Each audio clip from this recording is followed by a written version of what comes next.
Hi friends, ఈరోజు 7 డాట్స్తో సింపుల్గా వేసుకునే రౌండ్ షేప్ మెలికల ముగ్గులు ఎలా వేయాలో నేర్చుకుందాం.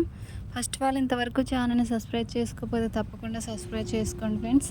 మీరు సబ్స్క్రైబ్ చేసుకున్నట్లయితే నేను వేసిన ప్రతి ముగ్గు మీకు నోటిఫికేషన్ వస్తుంది. ఈ ముగ్గు నచ్చితే ఒక లైక్ చేయండి, ఎలా ఉందో ఒక కామెంట్ చేయండి. మీకు ఎలాంటి ముగ్గులు కావాలన్నా కూడా నాకు కామెంట్లో తెలియచేయండి. మన ఛానల్లో రౌండ్ షేప్ మెలికల ముగ్గులు చాలా ఉన్నాయి, ముగ్గులు పెట్టి ముగ్గులు కూడా ఉన్నాయి, డైలీ వేసుకునే ముగ్గులు కూడా ఉన్నాయి. ఓకే ఫ్రెండ్స్, కంప్లీట్గా చూడండి.